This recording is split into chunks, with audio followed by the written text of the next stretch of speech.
Narayana Institute of Cardiac Sciences in Bangalore, India. In addition, he is the Director Academic of Narayana Hrudayalaya, Professor Anesthesia and Intensive Care, TE Course Director, National TE Workshop, Board Member, Indian College of Cardiac Anesthesiology, and Professor of International Health Medical School, University of Minnesota. Without further ado, may I invite our first speaker of the day, Dr. Suhaini, who will begin with his presentation by introducing the program, followed by his first topic entitled General Overview in Hemodynamic Goal in the Special Condition. Over to you, Dato. Thank you, Yoklian, for the kind introduction. Good afternoon, everybody. Thank you for having us to enjoy your beautiful afternoon together. I'm Suhaini from Kuala Lumpur, and let me have the pleasure of thanking Edward Life Sciences for their commitment and hosting this important event for us to share knowledge and experience, especially in the area of cardiac patients and its associated issues. This program today is called Perfusion Optimization for Cardiac Surgical Population Program. And I am delighted to be informed that there has been over 250 registered participants for this event this afternoon. Thank you again, everybody, for your kind support. There have been strong support from India, Malaysia, Indonesia, and Vietnam. And there's also support that we receive from Brunei, Nepal, Philippines, Singapore, as well as Thailand. So please do sit back, have a cup of coffee, and enjoy the rest of the program. This program is designed with the objective to explain differences in perioperative hemodynamic monitoring, its management, and goals in cardiac surgery. It is also to establish a dedicated group of clinicians that is interested in promoting education and the incorporation of advanced hemodynamic principles into their clinical practices.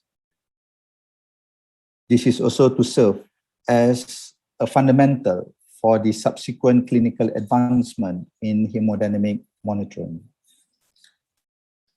To achieve this stated objective, we are going to implement 3 learning methodologies.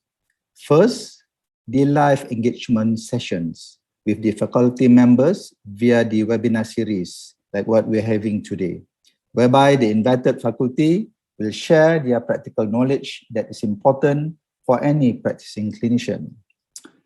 Second, this knowledge sharing session via the webinar series will be further strengthened by the several selected video on demand series that will be provided via a link. In addition, a platform for networking will be provided to allow participants to interact and sharing each other real cases scenario with the faculty member.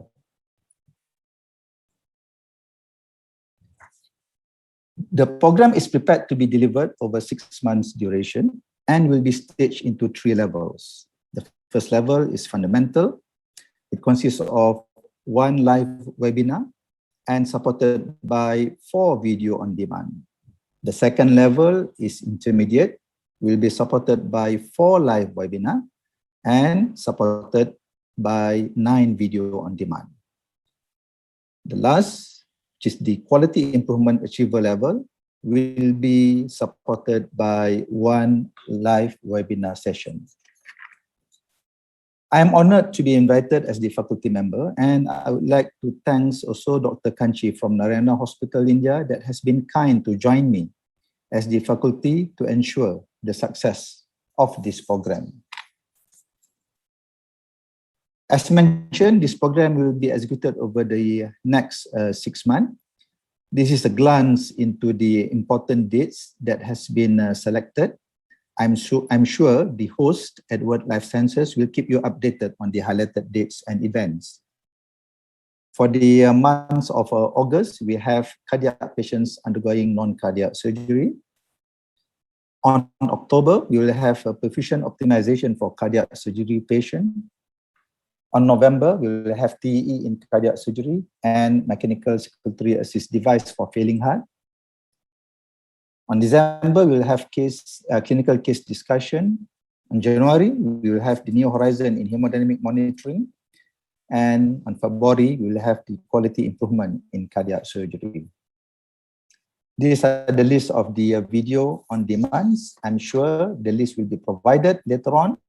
And for today, let us start with our first webinar, which is titled Perioperative Cardiovascular Evaluation and Hemodynamic Management of Cardiac Patient Undergoing Non-Cardiac Surgery. I will be the first speaker, and subsequent lecture will be provided by Dr. Kanchi.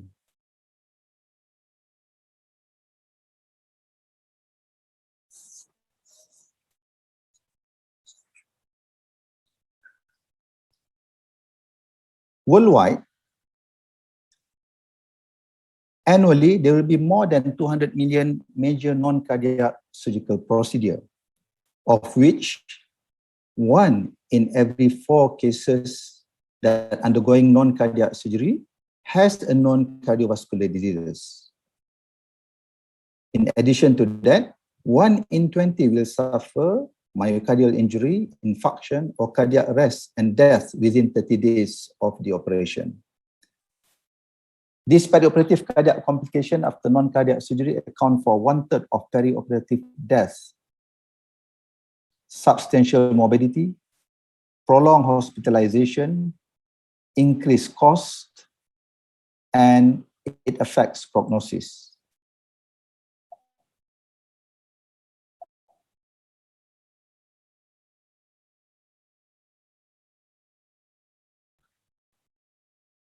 How do we approach this then?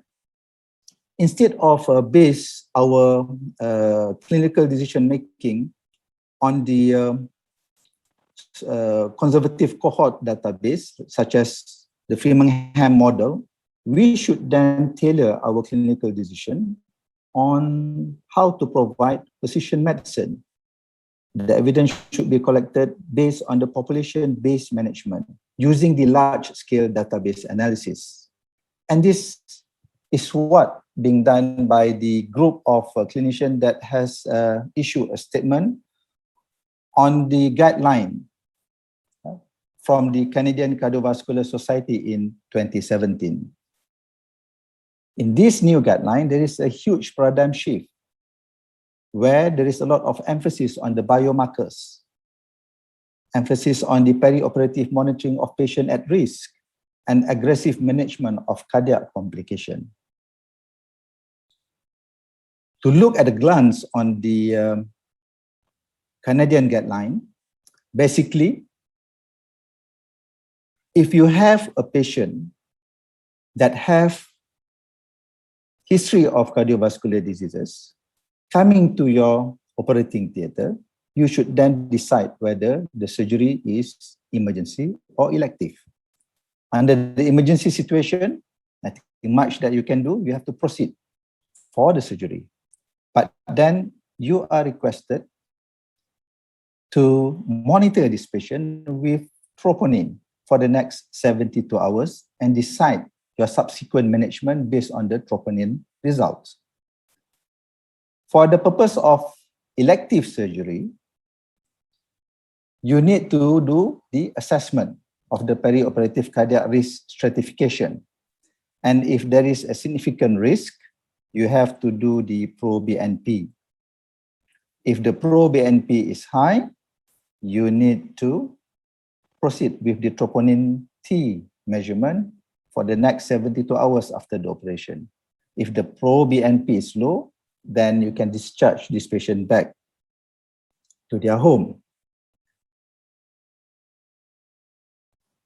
But this guideline only gives us the guidance on how to manage the patient during the perioperative period. Nothing much is being mentioned on the intraoperative management.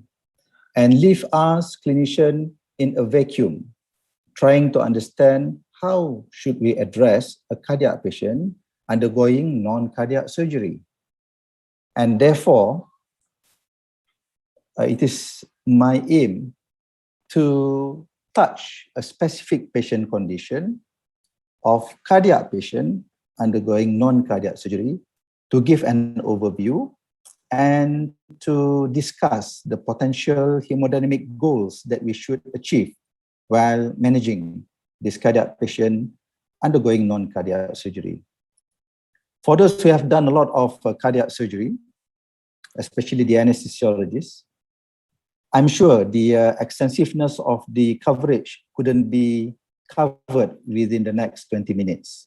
Maybe for the next 20 years, we will still be gathering knowledge and information to help us in managing cardiac patients undergoing non-cardiac surgery. But what I'm trying to do here is to simplify the perspective of the overview and the hemodynamic goals by ABC. What is A? A is etiology. What is B? B is how bad is the disease. And what is C? C is if the disease has any other complication that we should be concerned. So let us first with the coronary artery disease. Cardiac morbidity during or after non-cardiac surgery on patient with coronary artery disease is significantly associated with morbidity and mortality. It could be presented by an elevation of cardiac biomarkers, or the patient could have a typical sign and symptoms of ischemia. There is a strong association between the cardiovascular event with MACE after non-cardiac surgery, and therefore the time of surgery is important. The longer the time of surgery between the last cardiac event, the higher the chance that this patient might survive the surgery. Symptoms is important. Symptomatic patient, we should then advise this patient to go for PCI. But in the case of emergency, then we have to decide on how to manage this patient in our operating theatre. The hemodynamic goal here is to maintain an optimum coronary perfusion, especially during diastole. A, we need to understand what is the etiology of the coronary artery disease. Is this familial? Is this something that has been going on for the past 20 years? Or this is something that is recent? How bad is the lesion? Is it 95% occlusion? Or is it only mild disease? Does this involve all three coronary vessels, including the left mainstem? Or is only involved on one distal non-significant branch of the arteries? What is the complication from the coronary artery disease? Does this patient is having ischemic cardiomyopathy with a poor ejection fraction? All this information is important for us to know while managing this patient going for non-cardiac surgery. The other situation that we are commonly facing is the heart failure coming for non-cardiac surgery. Again, from the extensive study involving more than over 200 patients undergoing elective and emergency surgical procedure, heart failure is significantly associated with higher mortality and morbidity. When we want to understand heart failure, again, we need to understand the etiology of the heart failure. What caused the heart failure? Is it ischemic in nature? Is it dilated cardiomyopathy in nature? Does it only involve the left? Does it involve the right? Does it only confine to the systolic heart failure? Or there's also a component of diastolic dysfunction that is affecting our patient? How bad is the heart failure? Managing patient with ejection fraction of 40% might be different from managing patient that have only ejection fraction of 10%. A patient with left ventricular size of 4.5 centimeter is definitely differently managed from those patients who has a left ventricular dimension in diastole of more than 7 centimeter. What are the associated complications? Does this patient regularly admitted because of the acute heart failure presenting with acute pulmonary edema, or there is totally no symptom for the past 6 months or 1 year prior to the non-cardiac surgery? All this information is important when we're managing this patient in our operating theatre. The aim is to ensure that our anesthetic technique should provide optimum end organ perfusion, because a failing heart without the support will not be able to support the end organ perfusion, and we might end up with multiple end organ damage. Similarly, for the right heart failure, right heart is more tolerant to the volume, but is not tolerant to pressure. It is triangular in shape, it is non-dominant, but it is also associated with a significant morbidity and mortality after non-cardiac surgery. We need to understand the etiology of the right heart failure as well. Is there associated pulmonary hypertension, or is it because of the intrinsic factor of the myocardium that lead to the right heart failure? How bad is the failure?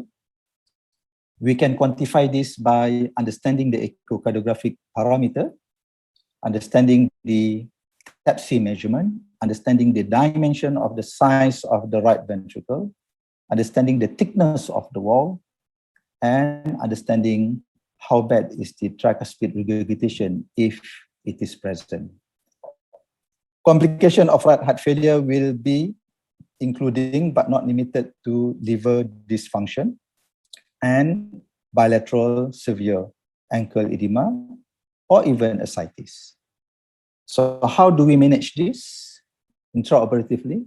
Again, we need to maintain an optimum coronary perfusion, and as far as possible, try to avoid pulmonary hypertension. When we talk about pulmonary hypertension here, the pulmonary pressure should be less than 2/3 systemic. Now, let us understand the valvular heart disease. It is recommended that for us to understand the valvular heart disease, we should look into the echocardiography. If there is no prior echocardiogram being done within 1 year, or if there is any significant change in the clinical status or examination since the last evaluation, we definitely need a new echocardiography. We need to understand the lesion, and I will try to explain this in my subsequent slide. Intervention for correction of valvular heart disease is effective in reducing the perioperative risk in adults who meet standard indication for valve replacement or repair based on symptoms and severity of stenosis or regurgitation. Unfortunately, if this patient presented to us in an emergency situation, then we need to manage this patient by understanding the type and the severity of the valvular heart disease and devise our anesthetic approach using perioperative invasive monitoring to aim the hemodynamic goal depending on the lesions we are facing. Let us go to the first one, which is aortic stenosis. Aortic stenosis is the condition, the valve condition, the valve disease that has the highest risk of morbidity and mortality if this patient undergoing non-cardiac surgery. What is aortic stenosis? Aortic stenosis is when there is any restriction in the opening of the aortic valve during systole. We need to understand the severity of the aortic stenosis, okay, by looking into the size of the aortic valve area. Moderate aortic stenosis is defined by aortic valve area of 1 to 1.5 centimeters squared, whereas severe aortic stenosis is defined when the aortic valve area is less than 1. In this condition, the left ventricle is facing high pressure load. It is pumping against an obstruction. The cardiac output is fixed, resulting in severe left ventricular hypertrophy and high left ventricular end diastolic pressure. So A, we need to understand the etiology. What caused the aortic stenosis? Is it degenerative? Is it congenital, bicuspid, for example? Or is it iatrogenic for intervention? We have nowadays a lot of transcatheter intervention that might cause problems and resulting in aortic valve issues. We need to understand how bad is the stenosis. This has been discussed just now. And we need to understand the complication of the severity of the aortic stenosis. The more thickened the left ventricular wall, the higher chances that this patient might end up with myocardial infarction if we did not take care of the hemodynamic goals when we delivering our anesthetic to conduct the surgical procedure. If we have TEE, that will definitely assist us in getting us to optimize the hemodynamic condition.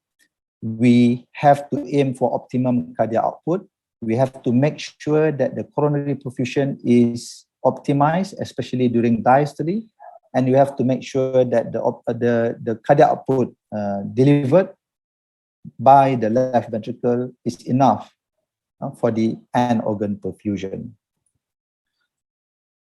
If the surgery is not urgent, we might want to discuss with our cardiologist whether preoperative aortic balloon dilatation is suitable or not. In some situation, in some surgical situation, TAVI, transcatheter aortic valve replacement might be needed before the non-cardiac surgery. The next valve lesion is a mitral stenosis. Again, we need to understand the etiology of the mitral stenosis. Majority mitral stenosis is because of rheumatic heart disease. We need to understand how bad is the mitral stenosis. Moderate mitral stenosis is defined when the mitral valve area is anywhere between 1 to 1.5 centimeters squared. Severe mitral stenosis is when the mitral valve area is less than 1 centimeter squared. Again, this is a pressure load condition resulting in hugely dilated left atrium, making the preload to the left ventricle rather than fixed and resulting in the fixed cardiac output as well. Pulmonary hypertension is common. It is associated with high mortality and morbidity. In asymptomatic patient, non-cardiac surgery requires appropriate intraoperative and postoperative hemodynamic monitoring, which might include pulmonary artery catheter to monitor the pulmonary hypertension, and if available, transesophageal echocardiography. If patient is symptomatic, we might want to consider mitral valve replacement or repair earlier. But in the emergency situation, the anesthesiologist then have to ensure the optimum cardiac output and good end organ perfusion. We have to make sure that we can prevent acute pulmonary edema and prevent right ventricular failure. The third one is aortic regurgitation. It is more tolerable as far as non-cardiac surgery is concerned. But again, we need to understand the etiology, whether this is acquired or congenital, or whether this is degenerative. How bad is the aortic regurgitation? Again, it is defined by the regurgitation orifice area. Moderate AR is defined when the ROA is anywhere between 0.1 to 0.29. Severe AR is defined when the ROA is more than 0.3 centimeters squared. In comparison to the stenosis, regurgitation is a volume overload condition. It is usually associated with dilated left ventricle. Asymptomatic severe AR and having a normal ejection fraction undergoing non-cardiac surgery should have appropriate intraoperative and postoperative hemodynamic monitoring. And when we manage this patient, we should avoid high SVR to maintain good cardiac output. The fourth one, mitral regurgitation. Again, we need to understand the etiology. What caused the mitral regurgitation? Rheumatic heart disease is, again, one of the commonest cause of mitral regurgitation. Ischemic mitral regurgitation has its different risk altogether. Degenerative lesion, which include flail or prolapse leaflet, is quite common nowadays, even in the Asian population. Moderate MR is defined by the regurgitation orifice area of 0.2 to 0.39. Severe mitral regurgitation is when the regurgitation orifice area is more than 0.4 centimeters squared. Again, this is a volume overload condition. If patient is asymptomatic, severe MR with good ejection fraction, we can proceed with the non-cardiac surgery with appropriate intraoperative and postoperative hemodynamic monitoring. Our aim is to avoid high SVR, maintain cardiac output, and try to avoid acute pulmonary edema intraoperatively. The fifth condition is pulmonary hypertension. Pulmonary hypertension has a very high risk of morbidity and mortality after non-cardiac surgery.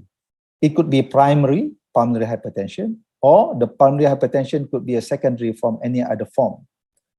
This is of concern, especially when the PA pressure is more than 2/3 systemic.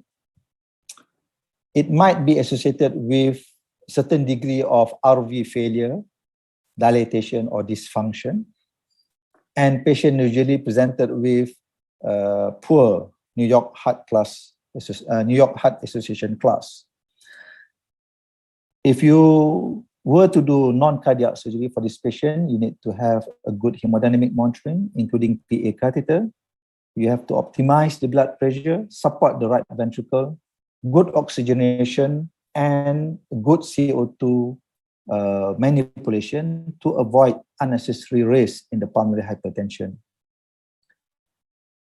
So the aim is to prevent systemic hypotension and to prevent acute elevation in pulmonary artery pressure. Those are the 5 commonest cases for adult coming to our operating theatre going for non-cardiac surgery. But occasionally, we do have congenital heart disease patient that coming for non-cardiac surgery. Congenital heart disease, again, is associated with high morbidity and mortality after non-cardiac surgery, especially if the condition is not corrected. Okay, so what are the commonest congenital heart disease that we might encounter? Number 1, post-Fontan procedure. In this case, we need to understand whether there is any obstruction to the Fontan or not. And the management of ventilation is important for us to ensure good flow of the Fontan. Number 2, severe pulmonary artery hypertension due to various causes. And the management of the pulmonary arterial hypertension is similar with the one that I have mentioned for the adult patient. Uncorrected cyanotic congenital heart disease. Okay. We need to understand what is the etiology, how bad is the situation, what are the complications associated with this uncorrected cyanotic heart disease. Or patient also might have a corrected lesion, but with some form of residual or complication, such as heart failure, valve disease, or arrhythmia.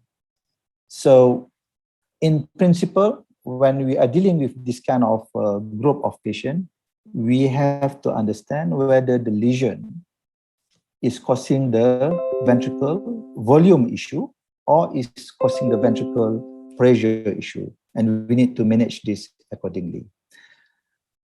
I hope I have managed to run through as an overview to common cardiac condition coming for non-cardiac surgery. And I hope this sharing will then provide you with some guidelines on how to do and how to manage this group of patients coming for non-cardiac surgery.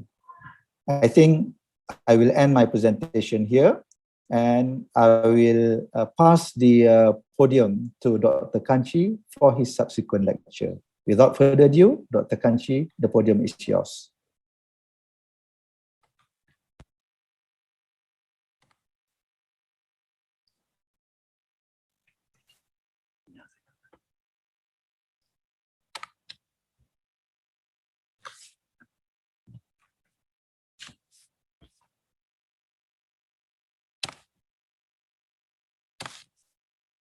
Good afternoon, everybody.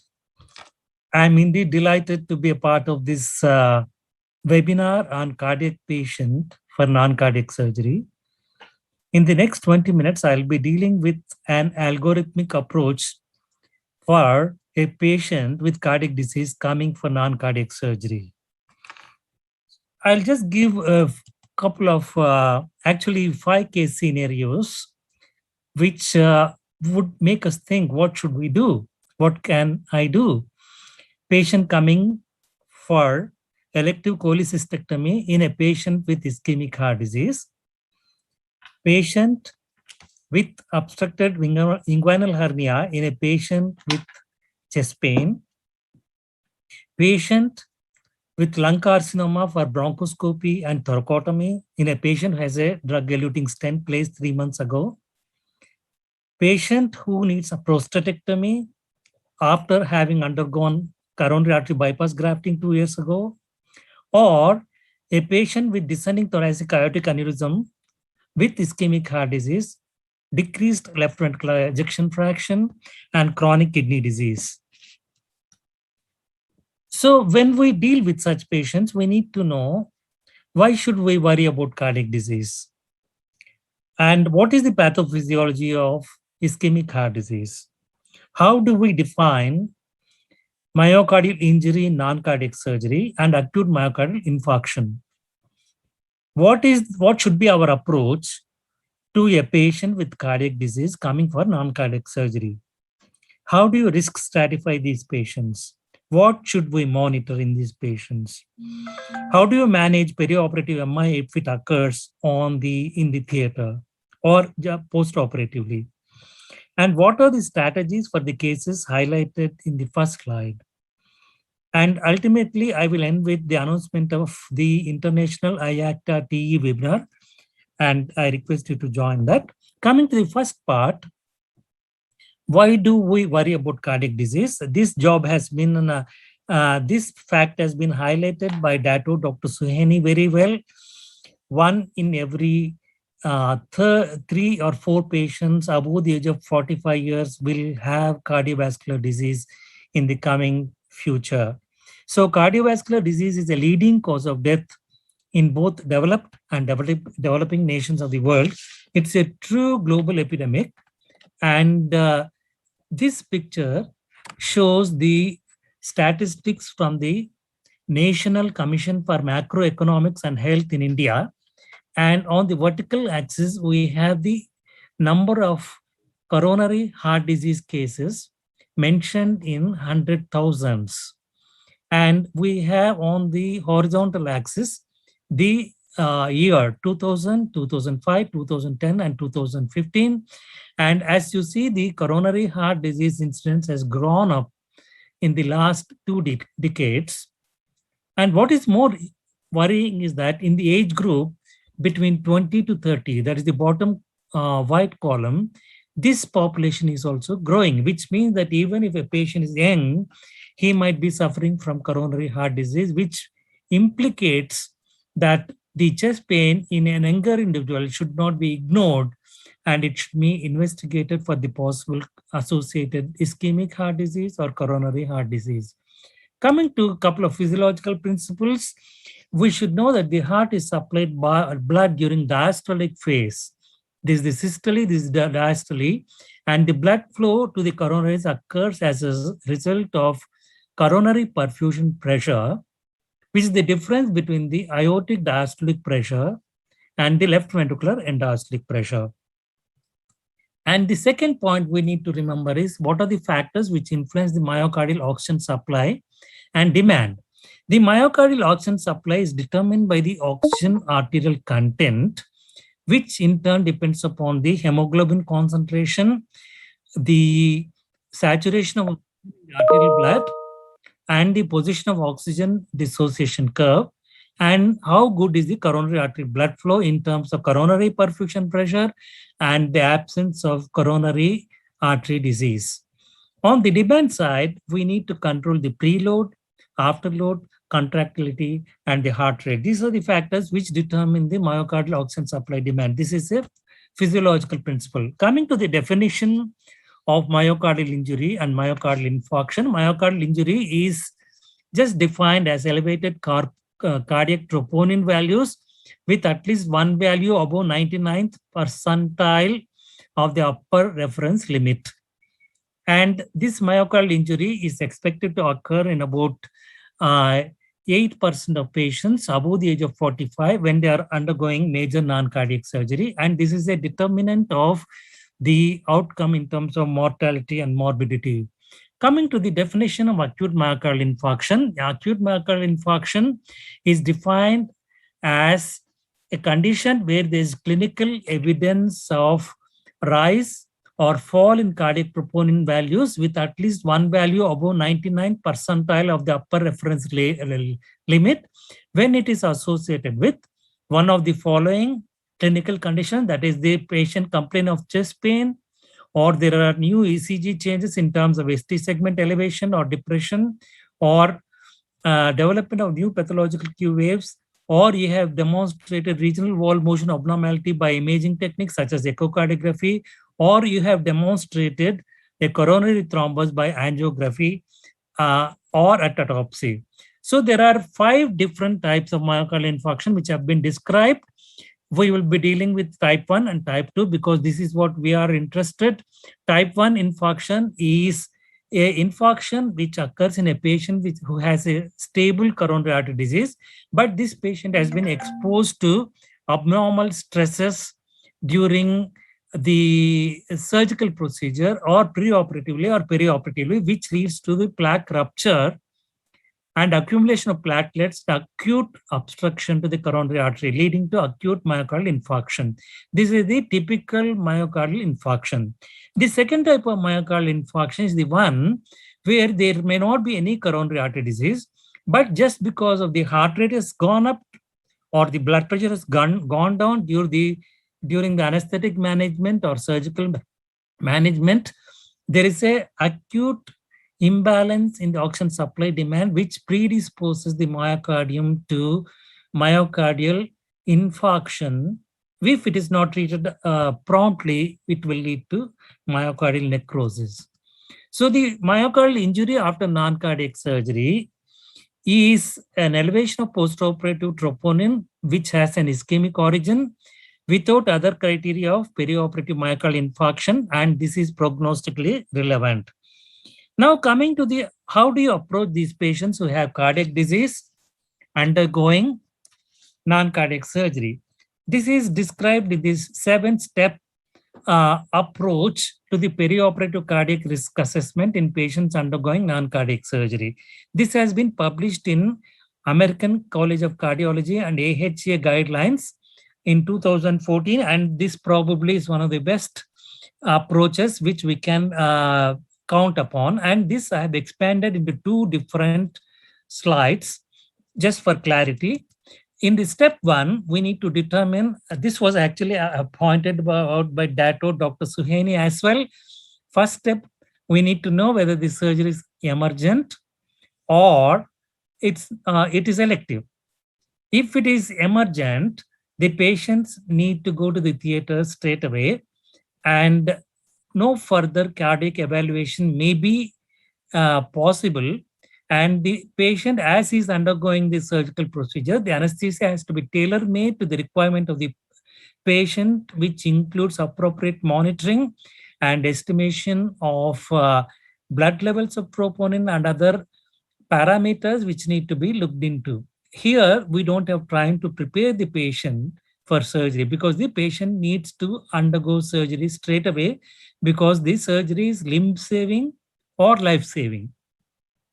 If it is not emergent, that is elective surgery, if it's elective surgery, we need to go to the step 2, where we need to see whether the patient has any active cardiac conditions. If the patient has any active cardiac conditions, patient needs to be evaluated, patient needs to be referred to the cardiology department, and further management is to be done so that you optimize the patient's condition before the patient is actually subjected to the non-cardiac surgery. If there are no active condition, we need to look into the estimation of perioperative risk and also look at the risk of major adverse cardiac events, which I will delineate in the next couple of slides. There are 2 major risk scoring systems available with us. I will delineate that in the next couple of slides.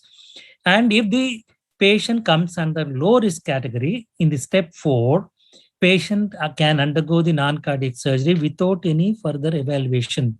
But if the patient has elevated risk, we need to look into the problem little more carefully. If the patient is having elevated risk, that is the risk of more than 1% mortality based on the risk scoring, which I will be dealing in the next 2 slides, in which case we need to look into the functional capacity. If the functional capacity is excellent, which means that the METs, that is metabolic equivalents, are greater than 10, or good, that means the metabolic equivalents are greater than, between 7 to 10, or poor, we have to determine if the METs are more than 4, no further testing is necessary for the sake of giving anesthesia and proceeding with the surgery. But the metabolic equivalents are less than 4, or the metabolic equivalents cannot be determined. For example, patient is having immobility because of certain pathological conditions such as knee disease or hip disease, in which case we need to go to the step 4, and we need to subject the patient to pharmacological stress testing. And if the tests demonstrate significant abnormality, we need to study the patient little more extensively, especially in terms of coronary angiography or any other suitable investigation. But if these tests of pharmacological nature reveal normality, patient can undergo surgery straight away.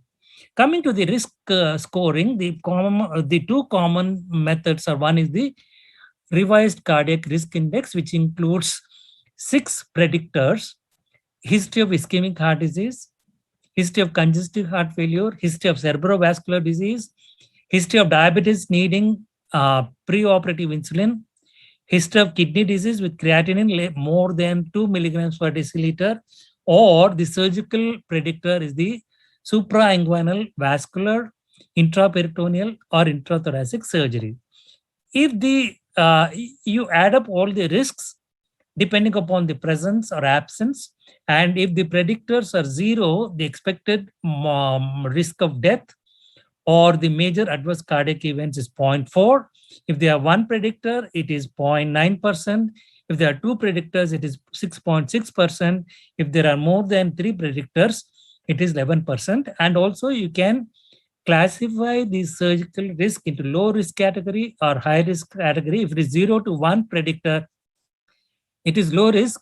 If it is 2 predictors or more than 2 predictors, it is high risk. And please note that the recent guidelines have removed that intermediate risk category because the management of intermediate and high elevated risk or high risk is similar. So we need to look into either it's a low risk case, low risk procedure, or high risk procedure. This is the National Surgical Quality Improvement Program, which is a calculator which is based on data derived from more than 1 million surgeries, provides more comprehensive assessment of surgical risk. But it's a little more complex and it is web-based, and this can be used, being used in North American continent. And this paper highlights that when we assess the functional capacity, it is better to use the Duke Activity Status Index questionnaire, which is a little more accurate as compared to just going by the subjective assessment of the functional capacity by interviewing the patient. This is the Duke Activity Status Index. And the another index which has been highlighted in the recent,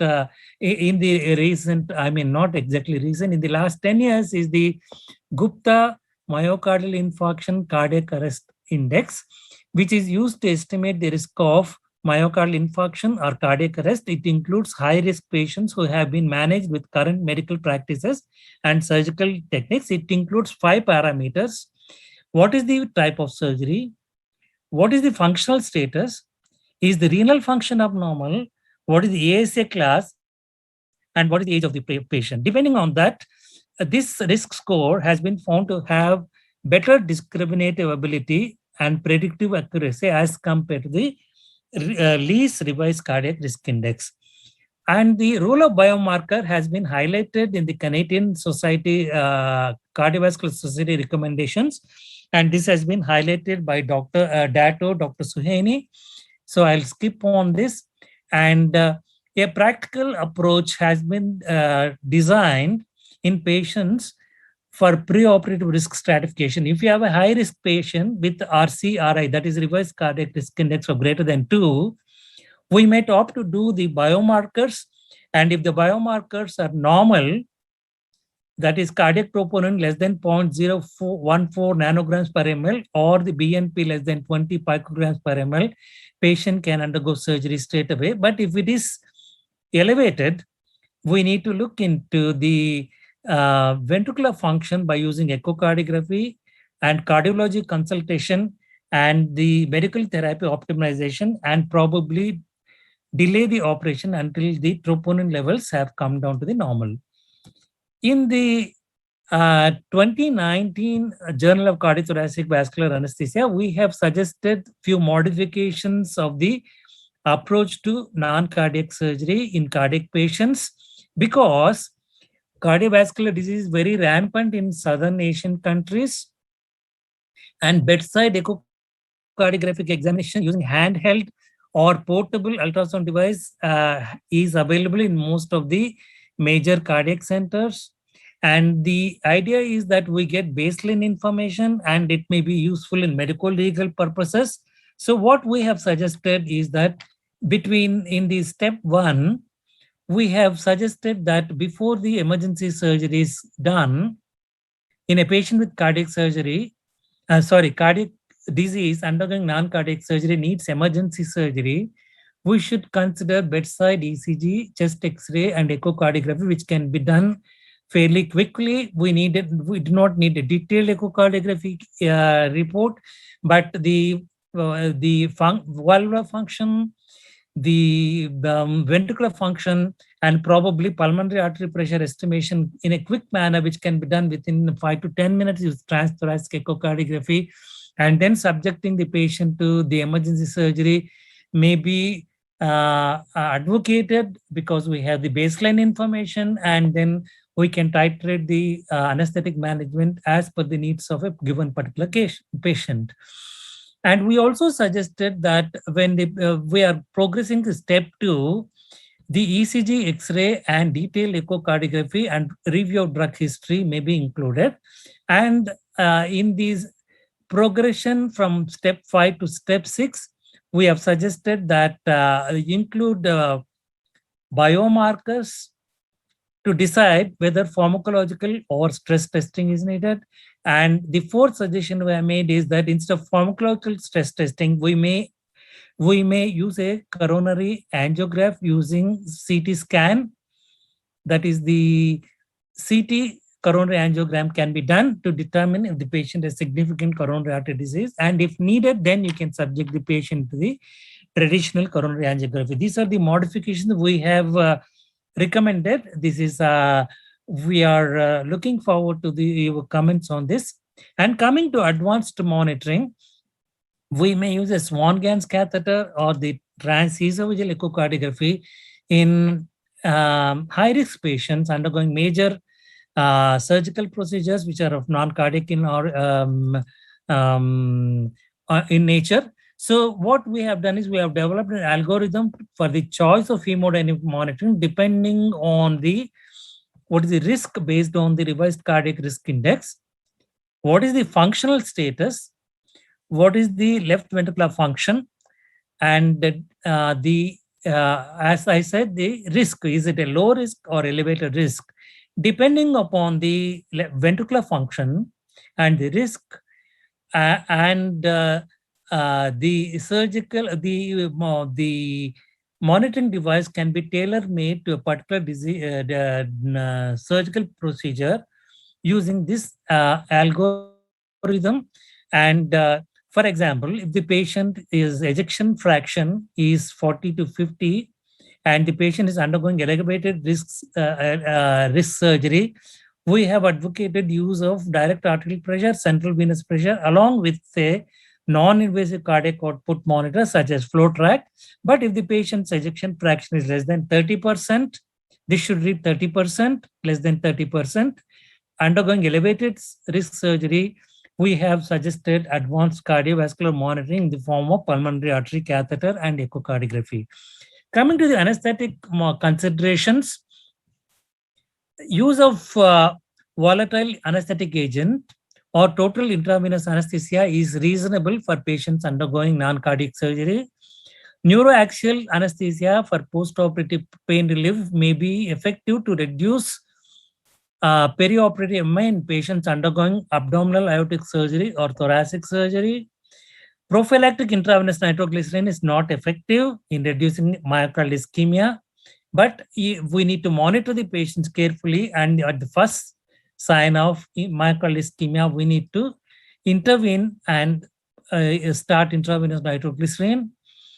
Intraoperative monitoring techniques, the perioperative TE may be resorted to if there's a hemodynamic instability, which is not responding very quickly to the usual maneuvers. Maintenance normotherapy is advocated. Hemodynamic assist device may be considered if the patient has acute severe cardiac dysfunction. Perioperative use of pulmonary artery catheters may be considered depending upon the underlying medical condition.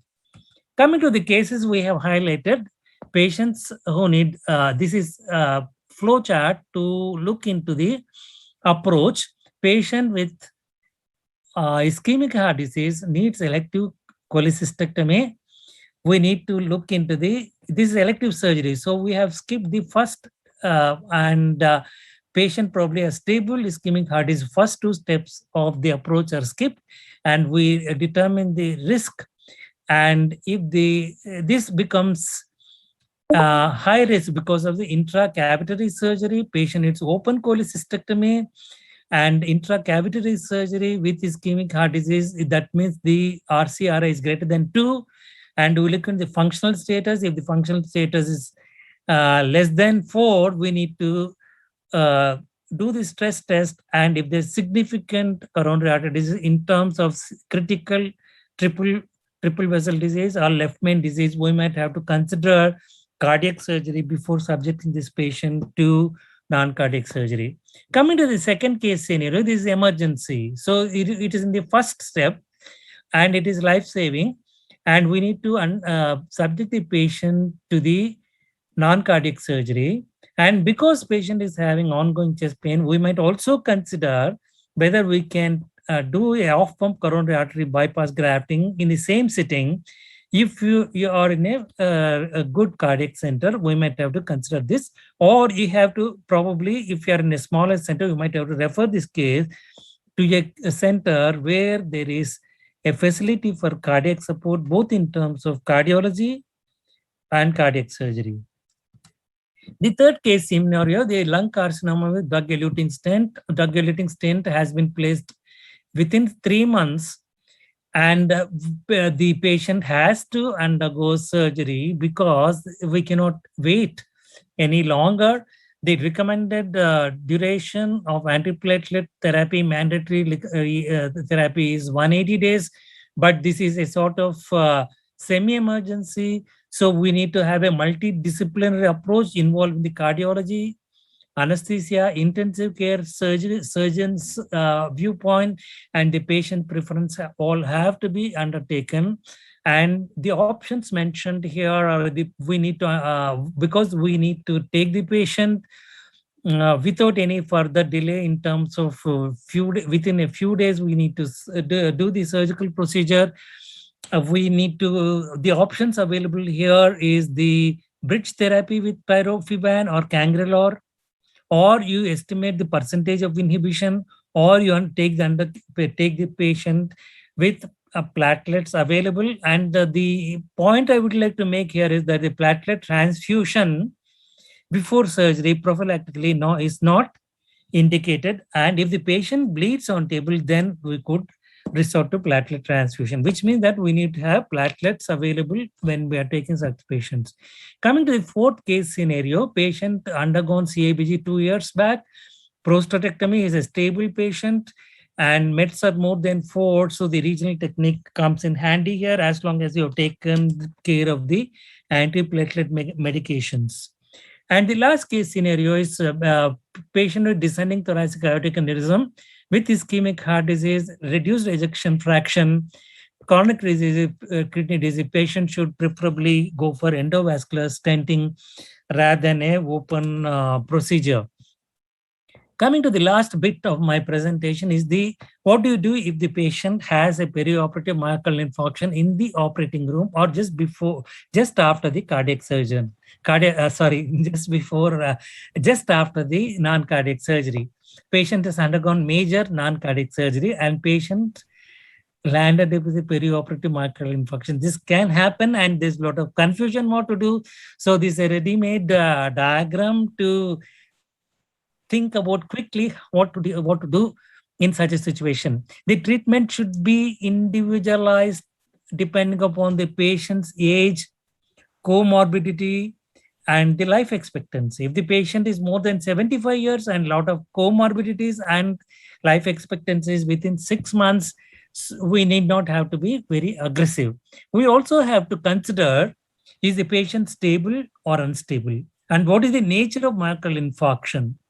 And also whether the patient has a high risk of bleeding. So the risk of bleeding can be determined by looking at the Crusade and Gray score, the Crusade score, which categorizes the patients into low risk, intermediate risk, and high risk of bleeding. Depending on that, we need to make a decision whether you are going to do the conservative medical management or a high invasive early invasive strategy in terms of percutaneous coronary intervention. So the cardiologist must be involved at this stage, and we determine whether the ST segment elevation MI and the bleeding risk. If it is ST elevation MI, possibly we should go in favor of the invasive strategy. If it is non-ST segment elevation MI, we should consider conservative management. The conclusions are here. The cardiovascular disease is rampant, as pointed out by Dr. Suhaini, and I will also reiterate that factor. We are going to see every third or fourth patient coming for non-cardiac surgery with cardiovascular disease, and this number is likely to increase in the coming years. Management of cardiac patients undergoing non-cardiac surgery requires in-depth understanding of the cardiovascular pathophysiology and interaction of the surgical and preoperative risk factors. What is the functional status of the patient? That is a crucial factor that determines the need for extensive perioperative workup from cardiological point of view. And we need to understand that the patient may not be having ischemic heart disease in terms of coronary stenosis, but may still have acute myocardial infarction if there is extremes of tachycardia or hypotension during surgical management under our care. Whether it is induced by anesthesiologist or surgeon, that's a different matter. But if the patient has a precarious condition, the patient may develop acute myocardial infarction despite the fact that patient does not suffer from coronary artery disease. This I would like to reiterate. Perioperative optimization of myocardial oxygen demand supply balance is absolutely imperative. And we should have a strategy to diagnose and manage perioperative myocardial infarction in case the patient develops a perioperative myocardial infarction. Before I conclude, I would like to announce and request you to join for this meeting coming up next weekend. It is the 15th National 6th International TB Virtual Workshop from CTE. Dates are 20th, 21st, 22nd August. There are about 100 experts from across the globe will be interacting.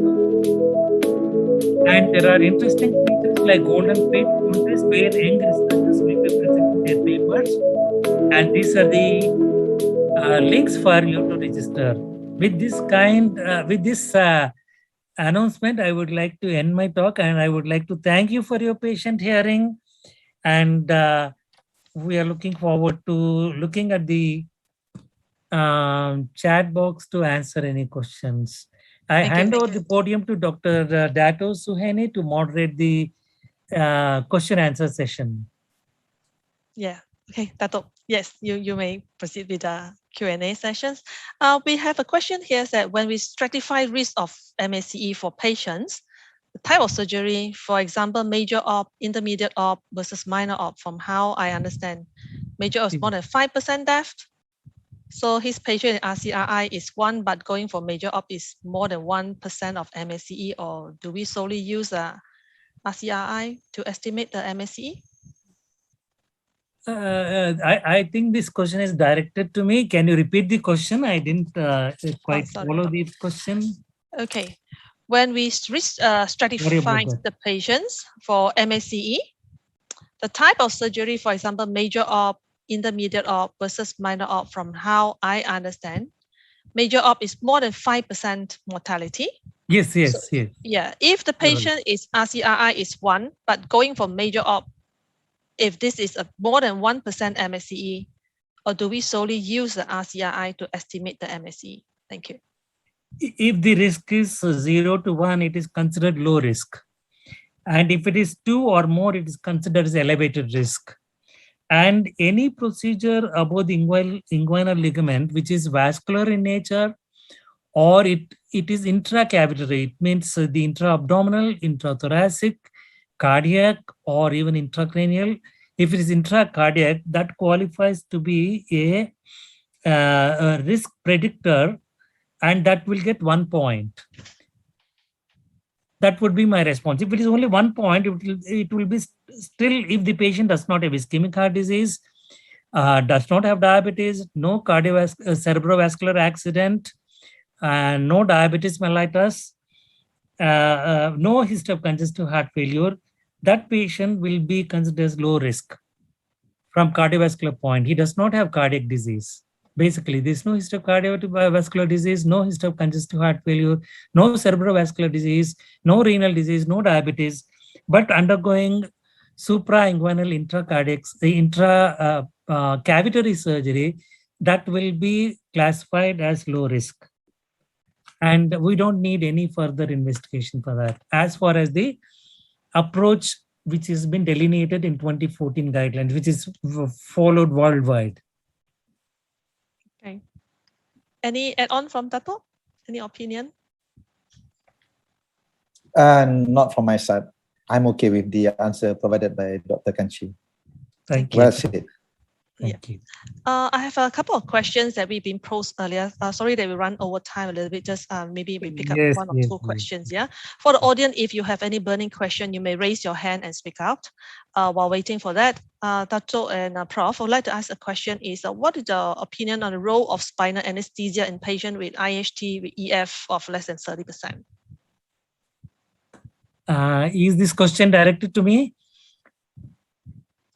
Maybe Dr. Kanchi can answer that question. Yes. Yeah, you can add your viewpoint just after mine. Role of spinal anesthesia in patient with ischemic heart disease, ejection fraction less than 30%. Depends upon what is the nature of surgery. Is it lower limb surgery or is it prosthetic surgery? In which case, we could institute spinal anesthesia with monitoring. I would recommend that the intraarterial blood pressure and central venous access is obtained, and the spinal anesthesia can be provided for lower limb surgery and pelvic surgery. That will be my answer. But the patient should be under full monitor conditions, and the patient is optimized for the surgical procedure. And Dato, you want to say something for this? Yeah, for regional anesthesia, I mean, the issue of regional anesthesia is actually reduced SVR. So we have dilated peripheral vessels because of the spinal or regional anesthesia. And therefore, the blood pressure might be compromised.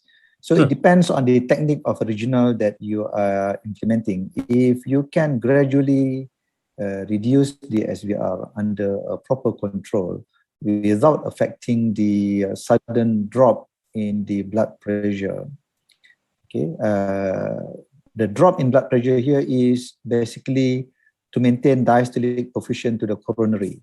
That is the aim. So if you have a starting blood pressure of 200 systole and 90 diastole, you deliver your original pressure drop to 150 to 85, that is okay for me, no issue.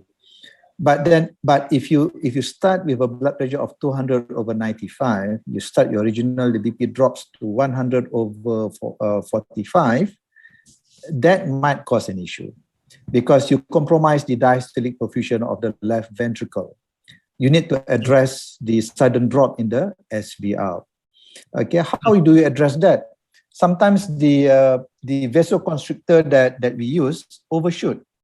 When you deliver the vasoconstrictor and the blood pressure overshoot, you cause unnecessary sudden increase in the SVR afterload and stressing the heart further. So it's all about technique. There's no right and wrong answer here. It's how you address each particular problem delicately and understanding the underlying condition of your patient. So if this is less than 50% ejection fraction, but the coronary are good, okay, it's maybe because of the dilated cardiomyopathy, and patient is going for hernia surgery, for example, and you can deliver the original in a gradual manner without affecting much of the blood pressure, go ahead. There's no major issue of that. But if the patient is ejection fraction of less than 30%, left main stem is significantly compromised, block, 95% block, for example, or more than 95% block. Okay, and this is clearly an ischemic cardiomyopathy. LV dimension is big, 7.5 centimeter. Patient is going to go for some vascular surgery, and you want to implement regional, be careful. You might need extra hemodynamic monitoring to carefully manage the hemodynamic condition, because the left main stem there might then lead you to a perioperative myocardial infarction. Yes. So there's no straight right and wrong answer, but it depends on the patient's situation and it depends on how you deliver your anesthesia technique. Absolutely. Yes. I agree with that. And when I mentioned spinal, it is a patient is sitting and you give the spinal. Patient is not in the lateral position when you give the spinal. Patient is sitting and you give the lowest possible dose for that particular patient so that there is no spread causing sympathetic blockade when it goes to the upper segment. So if you avoid that and cause only the lower part of the motor and sensory blockade, that should suffice. For lower limb surgery, I'm talking about lower limb surgery. Yeah. All right. So one question in the chat. Yes, sorry. And in patients who have regurgitant lesions, decrease in systemic vascular resistance may be therapeutically beneficial. So we have to consider that. And because we don't want to decrease the blood pressure suddenly, epidural is a better choice. Graded epidural may be a better choice. Okay. So I have a question in the chat saying that what are the opinion on the role of medication in pre-op optimization, i.e. beta blocker, ACE inhibitor, dual platelet statins? What is your opinion? Very nice question. Shall I answer that, Dato? Please, Dr. Kanchi, please. When you're talking about beta blockers, if the patient is on beta blockers chronically, it must be continued. There is no second doubt about it. If the patient is already on beta blockers, he or she must receive the beta blocker continued till the surgery, including a dose in the morning. But if the patient is not on a beta blocker, but is a high risk category for cardiovascular disease, the beta blocker can be initiated anywhere from 1 to 7 days before surgery. The third point is that the beta blockers cannot be started within 24 hours of surgery. These are the American Society of Anesthesiology recommendations, because we do not know the response of the patient to given beta blocker, and the risk of hypotension cannot be assessed by just starting the beta blocker within 24 hours of surgery. So this is my response to this question. I am totally agree with you, Dr. Kanchi. Thank There you. is no supporting evidence to start immediate perioperative period with a beta blocker, ACE inhibitor, alpha-2 agonist that has been elaborated in fairly lengthy in the recent Canadian review on the management of cardiac patient undergoing non-cardiac surgery. In fact, the risk of complication and morbidity is higher if you were to start beta blocker or alpha-2 agonist immediately before the perioperative period. Absolutely. Okay. I have one last question here in view of respect everybody's time. If a patient has a recent CABG, what is the best timing for an elective surgery? How about stroke? If the patient has a recent CABG, yes, my answer is that we need to wait at least 6 weeks to be able to see that the endothelium is formed well at the place of anastomosis. And then we also have to consider the anticoagulant status of the patient and then subject the patient to surgery. Thank you. Dato, any comments on your end? Yeah, it's always good for us to have a good communication with the cardiothoracic surgeon as well. So Yes. we can have direct communication with the surgeons involved, and he might be able to assist us in providing extra information following scheduling a patient immediately after CABG to a non-cardiac surgery. Things like complication that might arise after CABG should be high in the list. Common complication are, for example, cerebral complication, renal complication, or even the list of new medication that is being provided to the patient need to be considered before we decide for a non-cardiac surgery in the immediate post-CABG period. So communication is the key word. I agree. I agree. And also when I mentioned 6 weeks, the patient must be absolutely stable in terms of cardiovascular condition, and he has fully recovered from the effects of the surgery. That should be highlighted. What about stroke, post-stroke? Slightly additions. Patient had a stroke and he needs to undergo non-cardiac surgery. Very, very interesting question. The recent guidelines recommend that you need to wait for as much as 6 to 9 months for the cerebral autoregulation to get back to the normal, and the reactivity of the cerebral vasculature for carbon dioxide changes to come back to the normal situation. That is the time recommended, but it also depends upon the gravity of the non-cardiac surgery which you would like to do, whether it's urgent or semi-urgent or it's elective. All right. Okay. Would you like to add to this, Dr. Dato Suhaini? Yeah, totally agree with you, Dr. Kanchi. My approach will be again ABC. What is the etiology of the stroke? Is it thromboembolic? Is it hemorrhagic? We need to understand this. And how bad is the so-called the cerebrovascular accident?